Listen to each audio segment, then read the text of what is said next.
He's the man who lifted the lid on institutionalised racism within the English game. Bombshell interview that you gave to Wisden back in 2020, in which Azeem revealed that he had suffered racism, harassment and bullying during his time at Yorkshire. Now, that interview not only led to widespread condemnation, of course it did, it led to a number of resignations at the club. It's been the subject of investigations by the England and Wales Cricket Board, as well as the Digital, Cultural, Media and Sports Select Committee in the British Parliament. Last week came the published findings of the Cricket Discipline Commission's racism hearings, in which 6 individuals formally connected to Yorkshire, individuals that Azeem called coaches, teammates for goodness sake, were found guilty of bringing the game into disrepute over the alleged use of racist or discriminatory language. Those men: Matthew Hoggard, Tim Bresnan, Andrew Gale, John Blaine, Rich Pyra, also all of course having charges proved against them. Gary Balance, he had already pled guilty in advance. Ex-England captain Michael Vaughan, he was cleared of using racist language towards of course Azeem and 3 other players of Asian descent before Yorkshire's T20 match against Nottinghamshire in 2009. Wow, so that's the overview. There's an awful lot to unpack in all of this, and the question that comes to mind, and the question I was thinking about this last night, Azeem, has it been all worth it? You know, you've said there the emotional, the toll that this has taken on you and your family. As you sit here this evening, has it been worth it? Yeah, look, I mean, I just want to pick up on the one that you missed out. Yorkshire County Cricket Club admitted to 17 years of systemic racism. And, when I spoke out, I tried to make it very clear from the offset through all the investigations and places that I've gone through that we've got to make sure that it doesn't become about individuals. So, it's been really sad that it did in the end. But in terms of has it been worth it, look, I think we will only find out in sort of 3-4 years' time whether cricket takes this as an opportunity to make things better. It's come at a personal cost, but that's fine. I knew when I spoke out that things won't be easy. I didn't expect to have to leave the country. But, hopefully cricket will take stock, come together and make sure that it becomes a place for everyone and, all our kids can have a good time doing it. Do you truly feel you were driven out of the UK? Oh, yeah, absolutely. I mean, I'm here because, of all the attacks and the threats. It came to a point, we had a situation, broad daylight, and this gentleman came in and out of my parents' back garden on the phone and then defecated, and before leaving. We reported it to the police, and to this day, despite having all the clear video and photos, nothing's been done. Since October, while we were there, I had 24/7 security for me and my family, and that's nowhere to live. No, it's not. Azeem, question from me. We've seen lots of issues in a number of sports with racism around the world, globally. Do you think your specific situation was a Yorkshire Cricket Club scenario, or it's on a wider level across English cricket, but other sports as well? Do you think it's systemic of society as a whole, in if that's a stereotypical sort of way to look at it then? Yeah, I think it'd be naive to think that this was a Yorkshire County Cricket Club issue. We are imminently awaiting a report by Cindy Butt, the ICEC report, which has spoken to over 4,000 people, which is going to report, I think it's going to report very strongly that this was the case across the board. I've been contacted by across the sport. I only had a conversation, I think it's come out this morning that Luther Burrell from rugby, yes, that his experiences have been improved, and I've been in regular communication with him, and I've had grassroots football all across. And when you go to society, amount of phone calls I've received from people working in the NHS. So I think it's a really sad place to be. It's clearly pretty divided. As a country, we are pretty divided at the minute, and that's showing up in a lot of behaviours. I've read an awful lot into the story, Azeem, over the course of the last couple of days, and I've got to pick up a quote that you gave in one of your interviews because it really kind of hit home.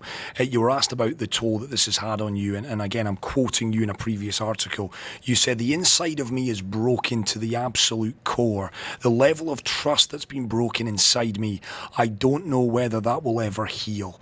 What do you mean by that? The trust inside you?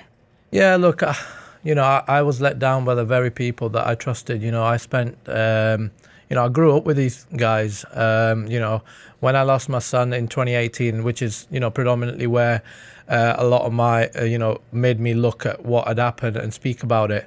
One of my teammates came to support me from the hospital to the graveyard, and that's something that will always live with me. These people I had literally shared my life with, and to not only have been treated like that around that, but then I felt like that was used to get rid of me because I'd raised concerns about bullying and racism.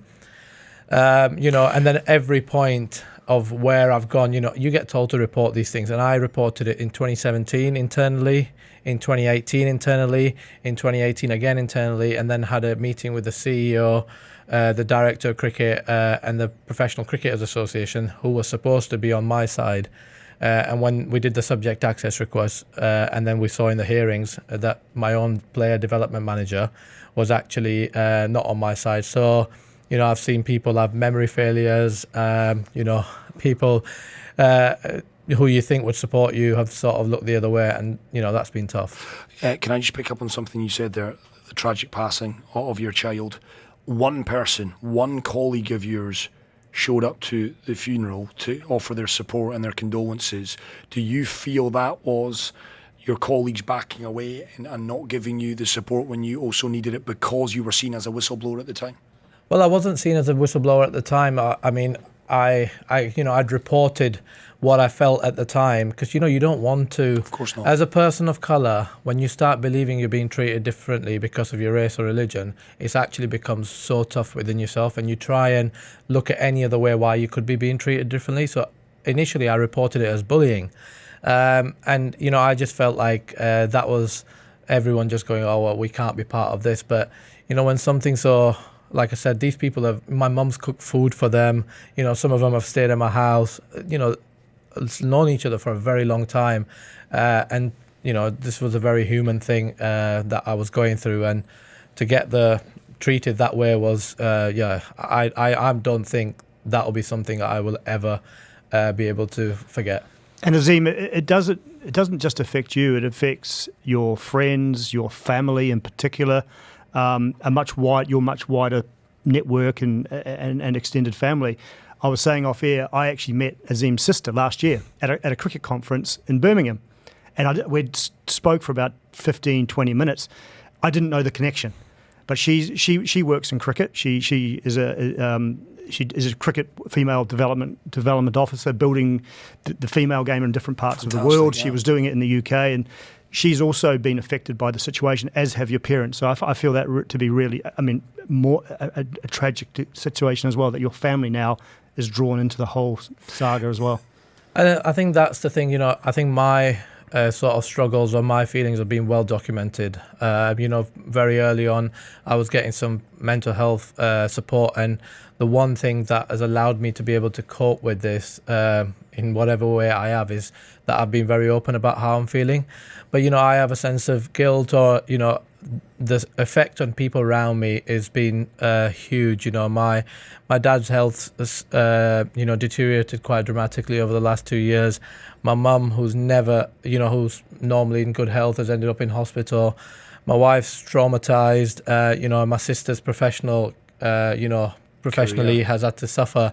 She's ended up in a better place now, I think. But, but it's not just that. People who have put their head above the parapet to support me have had to have fences put in their houses, cameras installed, and it's, I think I've seen the wide array of the pushback in so many different ways, and it's just sad. It's just a sad place where it's got to. Do you feel that the media portrayal of you has been a fair one? As in, when you look at the way that you have been put forward by the wider media, and you're smiling wryly at me, do you feel it's been unfair? Have they taken a certain slant that you feel is not a true representation of who you are?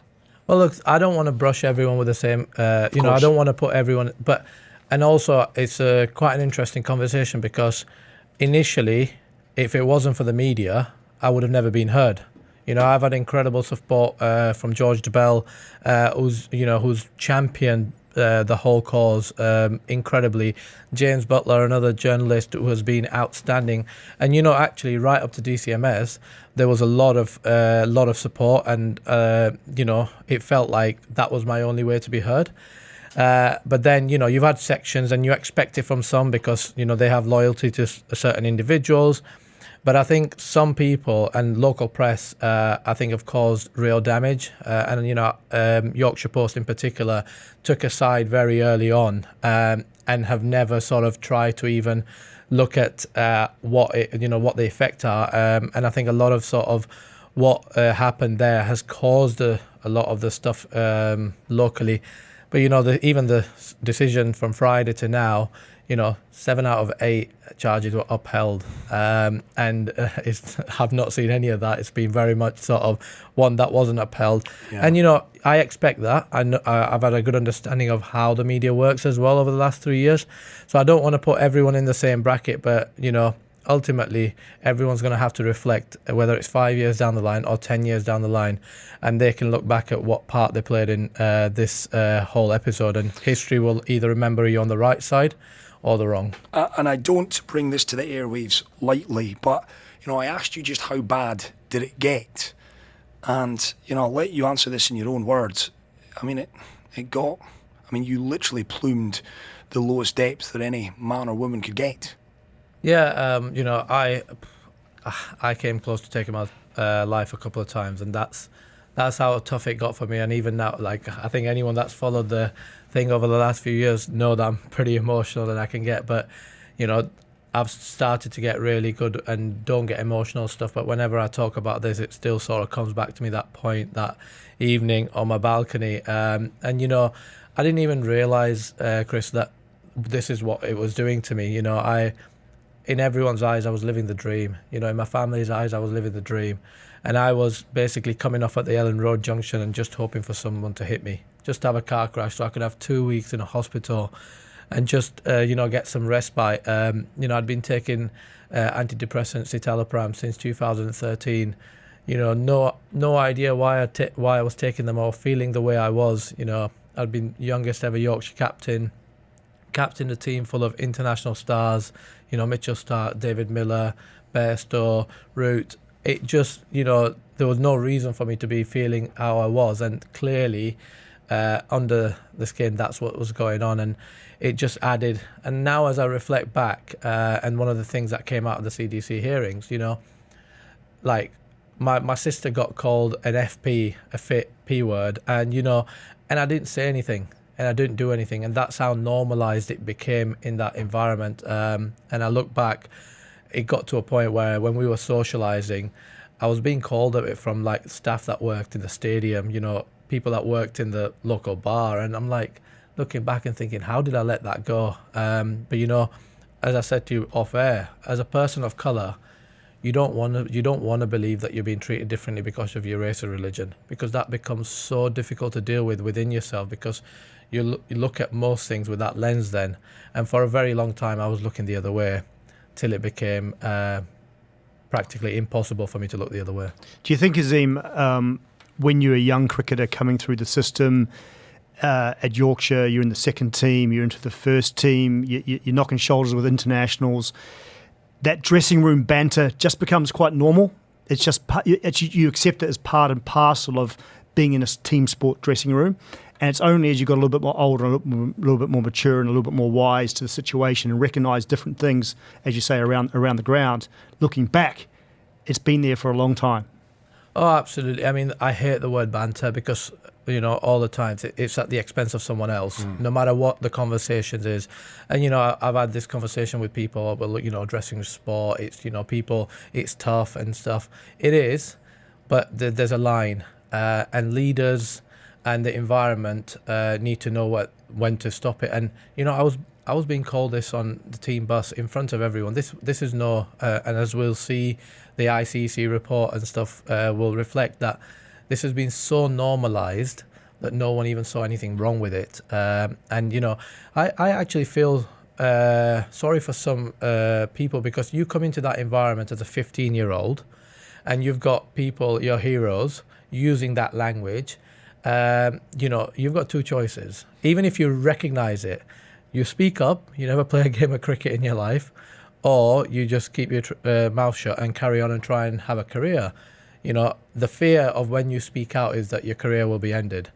Whether that's at 18 or when I spoke out at 28, my career has been ended. So I think speaking out is one of the toughest things anyone can do. But in terms of leadership and people in the game, them boundaries have just not been clear. Deeply personal question, this in many respects, but of all that you went through, Azeem, for you personally, what hurt the most? What cut the deepest for you? When I lost my son, it was in the 38th week. We'd done, it'd been a tough pregnancy. We'd got everything ready, and actually sort of we got told that things were fine, and I went to a game, and I feel guilty going to that game, knowing full well that there'd been but that was I was in the last year of my contract. One day cricket was something I was incredibly, successful at, and I thought, I'll go and play the game, and I'll come back and it'll be fine. I travelled and I didn't even end up playing the game. But then I think that might have been the evening that my son had his last breaths, and my wife had an appointment that day. Whether I'd been there, could I have made a difference? I don't know. And that's something that will live with me. But my teammates and people I'd grown up with, they've seen me since the age of 11. And the lack of empathy. But it wasn't just a lack of empathy, because I know people struggle with. I don't know how to behave around people's grief. Yeah. But it was the way it was used to get rid of me. And when I first spoke out, that was one of the main reasons. I just wanted to get in a room with the director of cricket and get some answers around that. And unfortunately, it looks like I'll never get them answers. The kind of comeuppance for the individuals who have been found guilty, as you rightly pointed out, in the report that was published last Friday, 7 of the 8 charges were upheld. Yes, the focus has been on the ex-England captain, Michael Vaughan. He was exonerated. He was essentially couldn't prove the charges. But it's the other 7, 6 men involved in all of that. Gary Ballance, another former teammate of yours, he already had pled guilty, of course. I want to talk about the relationship you've had with those individuals, Azeem. Have you heard from them? Have you had dialogue? Where are we at on that situation? Yeah, look, me and Gary met in the summer. It was, I think, for both of us really helpful, and the one thing from following the stuff, Gary from day one has been a lot of the times pretty open and accepted it from day one, most of the things. And, it was really good for us to sit in a room and talk about our sort of play, where we were both coming from. And, he apologised, and that meant the world to me. It really did, because it allows me to put my puzzle back together and understand. And he apologised for not, realising what he should have done more sort of away from this as well in 2018 around the loss of my son, and he apologised and I accepted the apology, which has been really helpful for both of us. He's now gone on and become played for Zimbabwe and got a Test 100 again, so I'm glad, and I wish him all the best. The other individuals at the heart of all of this, I've read out the names. It's public, for goodness sake. Matthew Holgard, Tim Bresnan, to name just 2. Have they been forthcoming? Have you looked to extend an olive branch? I ask that because that would be the kind of higher thing to do for you. But have they been coming to you and saying, listen, Azeem, I've reflected and I owe you an almighty apology? Look, Hoggy rang me when I did my first interview in 2020, and he apologised. Things have changed a little bit in that, but I've tried to have a conversation with him. I've heard, it's been sort of relayed to me that how much he's struggling, and I've tried to contact him as much as I can, but it's been really difficult. But while this process has been ongoing. A lot of the others, nothing. And, one of the things that I found really difficult at CDC was not actually cross-examination or anything like that. I found all that pretty simple. But it was when, a witness, my old player development manager, came, and in the room you felt the malicious intent in that, and that was difficult. I just hope we get to a place somewhere down the line that we can get in a room and have a conversation and people can understand each other's perspectives. Azeem, we spent a lot of time looking back at your particularly tragic, I'll call it, scenario and situation.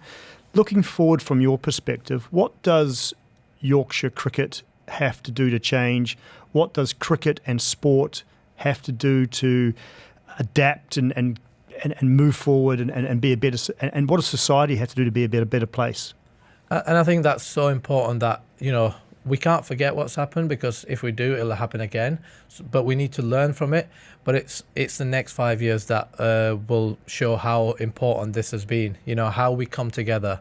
Hopefully Friday's been a point where everyone's gone, they're going to take stock, reflect, and really come together for the sake of the game that we all love. In terms of what we do, for me, I've said it, there's, 3 facets to it. There's an education element, and that element is not just doing PowerPoint presentations or, some questionnaires online. That's taken other equality and diversity, data's gone up. It's got to be more around really getting people in a room, getting people with lived experiences and understand the effect of discrimination and the effect of language. Then I think the second part is around recruitment. And so what's happened, a lot of the communities are just saying, well, cricket doesn't want us, fine, we'll go do something else. And it's for cricket to go out and build trust back. And I think that's really important. And then I think accountability. So it's been imperfect, the process, but the one thing the CDC process or the hearings would have sent a message clear to everyone involved in cricket is, you don't want to get involved in that. You don't want to be in front of a panel, whether it's public or whatever, having to answer to your past behaviour. So hopefully, combinations of that stuff is going to start to move things forward. But, change doesn't happen overnight. There's got to be an understanding that it will take time, but there's got to be impatience from the leaders for it to happen, quicker. But it's also got to be really organic. What we can't have, and I've seen this already play out in the last 2 years, with Cricket Scotland and other aspects, is you can't get to a place where you just get a person of colour in just because you think that that ticks a box and allows you to move forward. It's got to really, deep inside you, there's got to be an acceptance and a real willingness to change, knowing full well that we're going to get things wrong. We've got to take the fear out of the conversation as well, because no one's going to get everything right. No one's got the answers. And it's understanding that and having a real will. Fundamentally, if you can sort of hold on to, am I doing the right thing on a human level? I think we'll move forward a lot quicker than you think. How do you move forward with Michael Vaughan? Azeem, I know the two of you met, I believe, about 18 months ago before the ECB's charges were kind of levelled. He has been exonerated. He has essentially been cleared of what was accused of him. I mean, do the two of you get in a room like you've done with Gary Balance? Would you be open to that? And where does a conversation with him go if you are indeed to meet with him and sit down with him? Look, Chris, for me, from day one, I've been open to that and been wanting that. Even when we met, it was straight away. I am open to that throughout, because I think that's the only way the game actually moves forward. And, you talk about solutions. There's no point everyone just sitting on their sides and, just fighting. It's not going to help anyone. And fundamentally, it won't help the game. And, people have got to put egos out of the room and just go actually and reflect. The one thing I've kept saying over the last 2 years, cricket becoming or getting to where it was, we've all got to take responsibility. We've all been looking the other way. And now if we can all come together and take the responsibility to make it better, then, our game is going to be in a better place. In terms of Michael, again, I'm very open to that, and I have been throughout. It's only been 5 or 6 days, so I need to get my emotions together. And also, I want it to be authentic. I don't want it to be, oh, this is what looks good. There's a bit of healing and understanding, because that conversation, whenever it happens, because I'm sure it will at some point, has got to be very honest and straight, because, there'll be things that I need to speak about, and I'm sure vice versa. And that authenticness has got to be very important. And I think for that, it's got to, whenever it happens, will be the right time. I mean, Azeem, cricket's been your life through the highs and the lows. Do you want it to play an important part in your life going forward, or are you done with cricket? Oh, mate, I love the game. Anyone that knows me or spends 5 minutes with me, I love and adore the game. I have done from a very young age. And also, I want to talk about the positives of cricket. I want to talk about the positive times I've had. I've been so fortunate. I was captain at Under-19 World Cup in New Zealand. I've shared a dressing room with arguably some of the best players to ever played the game. Luckily, I've captained some of them as well. So it's been my life. Obviously there's a lot of hurt there, and healing needs to happen. But I would love to play a part not only in this space and really helping cricket learn from this and move things forward. So our kids have a better game to be part of, but also just purely as we're going to go on to like talking about the game and. I feel like I'm in a good position to do that. Aspirations for coaching, to do media work. Where do you see you? What gets your passions fired up? Well, they've always been. Both of them have been my passion. I completed my level 4 course. When I had the assessment, I was in Parliament, so I couldn't do the assessment. So I've got to finish that. Coaching is something I want to do. But I think in the short term, just to have a bit of healing and understanding, media and broadcasting would be something I hopefully can get into. I had a message come in, and it's an interesting one. I think it's a very valid one as well, and this might give us a bit of an insight into the role of the captain. The point's been made that you were captain. You were so revered, someone who clearly was respected among some. You've said it wasn't all, we're not casting aspersions on all, but you were respected within the institution of Yorkshire Cricket Club by enough individuals in there that they've bestowed upon you arguably the greatest honour you can give. You're captain of that cricket club. Did you ever feel then that you had the power to say enough is enough as captain? Well, I captained very early, and I was filling in, so I wasn't an official captain, and I was lucky that Jason Gillespie was the coach at the time, and Jason was a massive support. So I felt like I got the captaincy because of that, but it was also around the time that I did things that were against my religion. I did things to fit in, and I felt very much part of the group in that year. And the minute I sort of stopped, that changed. But as a captain, I came in filling in. It's interesting, if I can call them transgressions. Let's go there. I wonder, do you feel that they have been used against you in a lot of ways to dilute or to get us off message? Is that a fair assumption? I think there's been a lot of things that has been to try and get away from the message. And, from day one, the one thing I've avoided talking about is my cricket. Because I know, around white ball cricket, and you can go and look at the stats, and I could talk about my cricket all day. And the reason I haven't, because it's a matter of opinion, and it would have allowed people to, get away from the message. There's been attempts to divide and rule, trying to get other cricketers of colour to come out with different experiences. But at all times, what I've tried to do is keep focus on the cause and the message. Ultimately, I think no matter how many times, no matter how big people come out and try to, people will struggle to rewrite history in this case. It's very clear these things have happened. And I think once the ICC report comes, at that point, it'll become impossible for the pushback. Are you content, Azeem? You said at the start of this show that it's not about the individuals, it's about the system, if you will. Sitting here this evening then, with what has transpired, with what you've put the family through, what you've put yourself through to get to this point, sitting here this evening, are you satisfied with the findings, the punishments, and where the game of cricket in England is after your revelations?